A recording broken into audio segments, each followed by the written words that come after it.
Hello everyone, welcome to Narmada Academy. अभी ESB Madhya Pradesh ने 2024 के लिए जितनी भी वैकेंसीज है उसके लिए एक कैलेंडर लॉन्च किया है जिसमें 12 तरीके की वैकेंसी के बारे में जानकारी दी है कि कब कब वैकेंसी आने वाली है। तो इसमें से एक महत्वपूर्ण वैकेंसी के बारे में आप लोगों से डिस्कस करने वाला हूँ।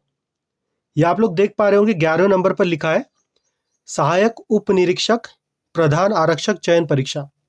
बेसिकली जो एएसआई, जो पुलिस विभाग में एएसआई होते हैं, और यहाँ पर दिया प्रधान आरक्षक मतलब हेड कांस्टेबल, इन लोग की एक कॉमन वैकेंसी भी आ सकती है और ऐसा भी हो सकता है कि आरक्षक की अलग से आए और एसआई की वैकेंसी अलग से आए। तो इस वैकेंसी की डिटेल दे रखी है कि ये वैकेंसी दिसंबर के आसपास में आएगी, तो हो सकता है जनवरी फरवरी में इसका एग्ज़ाम हो जाए।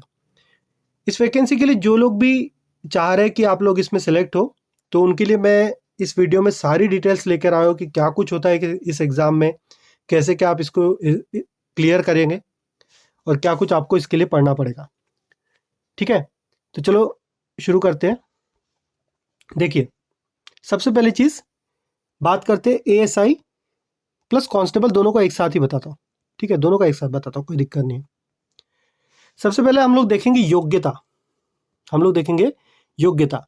बेसिकली ये है कि पुलिस विभाग की वैकेंसी है तो इसके लिए फिजिकल फिटनेस होना ज़रूरी है। तो इसमें जो आयु है, आयु थोड़ी सी कम होती है। इसके लिए आपकी आयु 18 वर्ष से 25 वर्ष तक होना जरूरी है। कहाँ तक? 18 से 25 वर्ष के लिए। ये जनरल का है। एससी एसटी के लिए रिलैक्सेशन देके +5 आप लोग मान सकते हैं कि 30 या 33 तक। और अगर ये 25 ना होकर भी अगर ज़्यादा से ज़्यादा भी एज लिमिट ली जाए तो हो सकता है ये 30 साल तक आपकी एज लिमिट हो, पर 18 से 30 तक होगा, 35 तक नहीं होने की संभावना है। तो आयु यहाँ पर निर्भर करती है। दूसरी चीज़, योग्यता में आपका एजुकेशनल क्वालिफिकेशन की अगर बात करें तो इसके लिए आपको ज़रूरी है स्नातक पूर्ण होना, मतलब आपको ग्रेजुएट होना ज़रूरी है। अगर आप ग्रेजुएट हो तो ही आप एएसआई के लिए अप्लाई कर सकते हो। अब एएसआई की पोस्ट के लिए एक चीज़ आप लोगों को बता दूं कि जो एएसआई की यहाँ पर मैं पोस्ट की बात कर रहा हूँ, इसमें 2 तरीके की पोस्ट होती है। एक तो टेक्निकल होगी और एक नॉन टेक्निकल होगी। क्या होगा? एक टेक्निकल होगा और एक नॉन टेक्निकल। नॉन टेक्निकल लोग वो होते हैं जो आपको फील्ड पर दिखते हैं, टेक्निकल एएसआई वो होते हैं जैसे कि उसी डिपार्टमेंट में रेडियो डिपार्टमेंट होता है जिसमें वो लोग काम करते हैं, या फिर उसमें रिसर्च वाली फील्ड जो होती है जिसमें कि फिंगरप्रिंट्स वगैरह, तो इस साइड की भी वैकेंसी आ सकती है। तो ये 2 तरीके का होता है, एक में फिजिकल होता है, एक में फिजिकल नहीं होता है, या फिर नोटिफिकेशन के आधार पर हम बता सकते हैं कि किसमें फिजिकल होगा और कैसा होगा। इसके बाद दूसरी जो चीज़ है, महत्वपूर्ण चीज़, वो है शारीरिक योग्यता। मतलब आपको शारीरिक फिटनेस क्या होना चाहिए इस परीक्षा में बैठने के लिए, कि आपका हाइट कितनी होना चाहिए, आपका वेट कितना होना, जो भी इनका होगा। तो यहाँ पर देखिए एक चार्ट टाइप का बना देता हूँ मैं। एक हो जाएगा मेल के लिए और एक हो जाएगा फीमेल के लिए। मेल की अगर बात करें तो हाइट होना चाहिए मेल की 167.5 सेंटीमीटर से अधिक, 167.5 सेंटीमीटर से अधिक। और फीमेल्स के लिए होना चाहिए 152.4 सेंटीमीटर से अधिक या बराबर। चेस्ट जो है, चेस्ट की लेंथ होना चाहिए 81 से 86 सेंटीमीटर, किसके लिए? मेल के लिए। और जो चेस्ट है वो फीमेल के लिए एलिजिबल नहीं होता। तो ये है शारीरिक योग्यता जिससे आप ये परीक्षा में बैठने के लायक होंगे। ये फिजिकल जब वेरिफिकेशन होता है तब बहुत ज़्यादा मान्य रखता है ये। ठीक है, चलिए फिजिकल टेस्ट के बाद में फिजिकल जो आपकी फिटनेस है, शारीरिक योग्यता, ये इस तरीके से होता है। इसके बाद मैं जो महत्वपूर्ण चीज़ है उसके बारे में आपसे डिस्कस करना चाहता हूँ कि वो है पैटर्न। क्या है? पैटर्न कैसा होगा एग्जाम का। तो बेसिकली जिस तरीके से पहले एग्जाम लिया गया था उसी के आधार पर मैं आप लोगों को बताता हूँ कि पैटर्न में कैसा है। एक होगा आपका टेस्ट या फिर एग्जाम जिसकी हम बात करेंगे, और एग्जाम के बाद में क्या होगा? आपका फिजिकल टेस्ट, मतलब वो जो दौड़ होता है या फिर गोला फेंक होता है वो फिजिकल टेस्ट के अंतर्गत आता है। पहले एग्जाम की बात करता हूँ।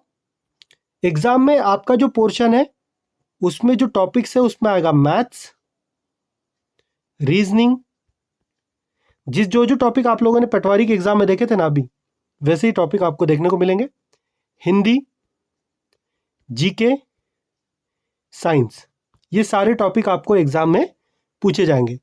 अब बीच बीच में ऐसा नोटिफिकेशन में कुछ ऐसी डिटेल्स किसी ने डाली थी या मध्य प्रदेश ईएसबी की साइट की तरफ से था कि लॉ को इसमें ऐड किया जाएगा, आईपीसी के सेक्शन को ऐड किया जाएगा, तो ये हम लोग अभी नहीं बता सकते। नोटिफिकेशन के आधार पर ही हमको पता चलेगा कि इसमें लॉ ऐड करेंगे या नहीं करेंगे। लॉ मतलब लॉ की मतलब पूरी पूरी डिटेल्स नहीं, आईपीसी के कुछ सेक्शंस को इसमें ऐड करने की बात चल रही थी। तो ये नोटिफिकेशन पर ही हमको पूरी जानकारी पता चलेगी।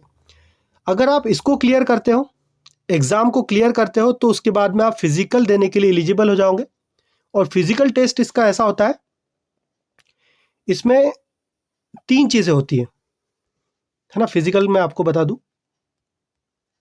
इसमें 3 चीज़ें होती है। पहली होती है आपका 800 मीटर रेस। क्या होता है 800 मीटर रेस? मतलब आपको 800 मीटर की दौड़ करनी पड़ेगी। इस 800 मीटर की दौड़ में जो मेल के लिए है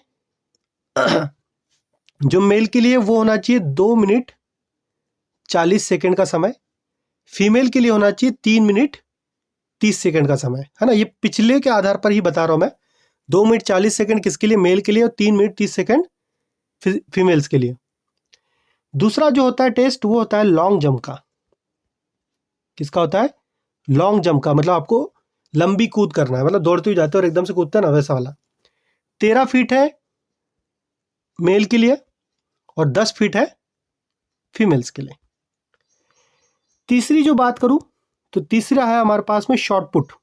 शॉर्ट पुट गोला फेंक। जो गोला हम लोग फेंकते हैं, सब लोहे का गोला होता है, उसको कितने दूरी तक फेंकना है? 19 फीट है मेल के लिए और 15 फीट है फीमेल्स के लिए। ठीक है, तो ये कुछ डिटेल्स आप लोगों को दे रखी है। ये होगा, इस तरीके से आपका फिजिकल टेस्ट होगा। अगर आप इसको क्लियर करते तो आपका फाइनल सिलेक्शन हो जाएगा। और जब फाइनल सिलेक्शन होगा तो इसके बाद में आपका मेडिकल टेस्ट होगा। इसी मेडिकल टेस्ट में जो आपकी शारीरिक योग्यता थी शुरुआत वाली, उसका भी चेक हो जाएगा। मेडिकल टेस्ट में एक और चीज़ है, आपसे बता दूं, छोटी सी चीज़ है मेडिकल टेस्ट। ठीक है उसमें आपका क्या क्या टेस्ट होगा? जो आपकी शारीरिक योग्यता, जो मैंने आपको बताया कि हाइट कितनी होना चाहिए, जैसे 167 पॉइंट समथिंग मीटर था, सेंटीमीटर था, ये हाइट का टेस्ट हो जाएगा, चेस्ट का टेस्ट हो जाएगा। और जो सेकेंड चीज़ है वो है हमारा आइस टेस्ट, आँखों का टेस्ट भी इसी में हो जाएगा। तो ये प्रॉपरली जब नोटिफिकेशन आएगा तो ये लोग बता देंगे कि चश्मा होना चाहिए, नहीं होना चाहिए, 6/6 आँखें हैं या 6/9 आँखें हैं, वो क्या एलिजिबिलिटी वो लोग दे रहे हैं, घुटनों की कैसी अवस्था होना चाहिए, सारी फिजिकल मेडिकल टेस्ट में आपका होगा। तो ये सारी डिटेल थी आपकी एएसआई और जो प्रधान आरक्षक है उसकी वैकेंसी के लिए। जो भी बच्चे तैयारी कर रहे हैं वो ये वीडियो ज़रूर देख के जाइए, ताकि आप लोग को पहले से पता हो कि किस तरीके से तैयारी करना है, कैसा क्या करना है। और महत्वपूर्ण चीज़, इस वैकेंसी के लिए जितना भी आपको अगर सिलेबस की ज़रूरत हो, आपको मॉक टेस्ट की ज़रूरत हो या लेक्चर्स की ज़रूरत हो, तो आपको कहीं भी भटकने की ज़रूरत नहीं है। हमारे चैनल नर्मदा एकेडमी पर ही सब की सब चीज़ें अवेलेबल है। आपको कहीं भी जाने की ज़रूरत नहीं है, चाहे मैथ्स हो, रीजनिंग हो, साइंस हो, जीके हो, सब का सब हमारे नर्मदा एकेडमी पर अवेलेबल है। आप लोग नर्मदा एकेडमी को सब्सक्राइब कर लीजिए। जैसे नोटिफिकेशन आता है आप सीधे हमारे पास आ जाइए, आपको सब कुछ डाटा अवेलेबल हो जाएगा। और आपको अगर इस एग्ज़ाम से रिलेटेड कोई भी डाउट हो तो आप कमेंट सेक्शन में कमेंट कर दीजिए। मैं आपके डाउट को सॉल्व करने की पूरी पूरी कोशिश करूंगा। जितनी सटीक जानकारी आपको जितनी भी सटीक जानकारी आपको चाहिए वो पूरी देने की कोशिश करूंगा। Thank you so much for watching this video. मिलते फिर नेक्स्ट वीडियो में। नमस्कार।